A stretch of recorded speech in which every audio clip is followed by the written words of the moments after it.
Firman Tuhan bagi kita dari Efesus pasal 2 ayat 1 sampai ayat yang ke-10. Yang perlu kita renungkan adalah ayat yang ke-10. Saya akan bacakan bagi kita sekali lagi ayat yang ke-10. Ya, ayat yang ke-10. Karena kita ini buatan Allah, diciptakan dalam Kristus Yesus untuk melakukan pekerjaan baik yang dipersiapkan Allah sebelumnya. Dia mau supaya kita hidup di dalamnya. Luar biasa ayat ini karena berbicara tentang masa di kekekalan masa lampau mengenai diri kita. Ternyata Allah sudah mempersiapkan sesuatu di kekekalan masa lampau untuk kita lakukan hari ini. Dan luar biasanya, Allah mempersiapkan itu secara matang, bukan semrawut. Dimulai ketika Allah menciptakan manusia di Taman Eden.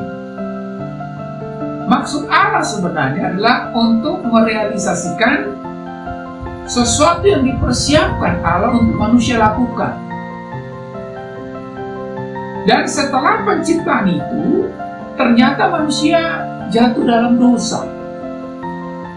Sehingga sepertinya rencana Allah itu akan gagal. Rencana Allah itu akan buyar. Karena dikatakan ayat yang pertama tadi, kamu juga di sana dikatakan kita ini sama seperti Adam dan Hawa yang sudah mati itu, yang sudah jatuh dalam dosa itu. Sudah mati karena pelanggaran-pelanggaran dan dosa-dosa kita.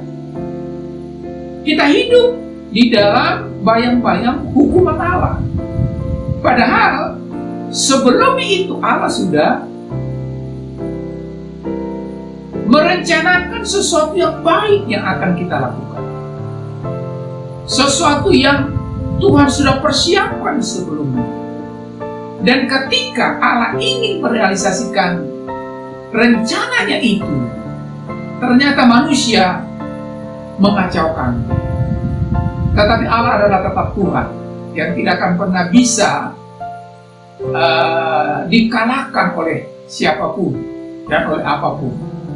Itulah sebabnya walaupun kita keturunan Adam sama seperti Adam, jatuh dalam dosa, mati di dalam pelanggaran-pelanggaran dan dosa-dosa kita, Allah tetap pada rencananya supaya ayat ke-10 itu tetap bisa kita lakukan dan realisasikan.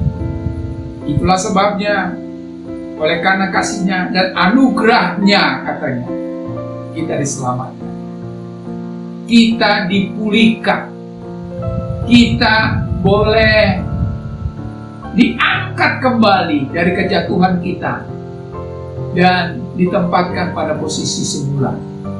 Posisi apa? Posisi untuk melakukan apa yang menjadi rencana Tuhan.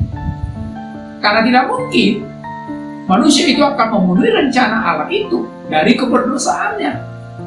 Tidak mungkin manusia bisa memenuhi rencana itu dari kejatuhannya.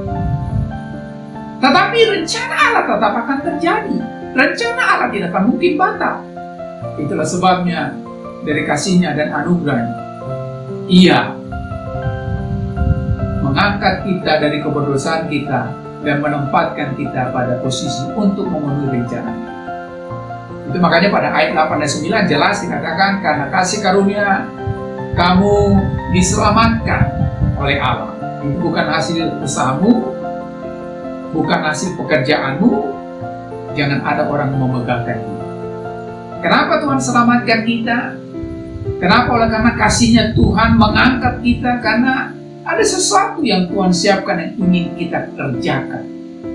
Dan sesuatu itu adalah perbuatan baik, melayani Tuhan. Kita diciptakan sebenarnya untuk melayani. Setiap manusia diciptakan untuk melayani. Tetapi karena dosa menjadi pelayanan yang bersyarat. Jadi rencana Tuhan di ayat yang 10 tetap jalan untuk melayani, untuk melakukan perbuatan baik. Dan itu hanya bisa apabila manusia itu sudah selesai dengan dosa. Dan bersyukur saudara, kita percaya kepada Tuhan Yesus dan diselamatkan. Itu artinya kita diangkat kembali pada posisi semula. posisi ketika kita diciptakan di awal sebelum jatuh dalam dosa.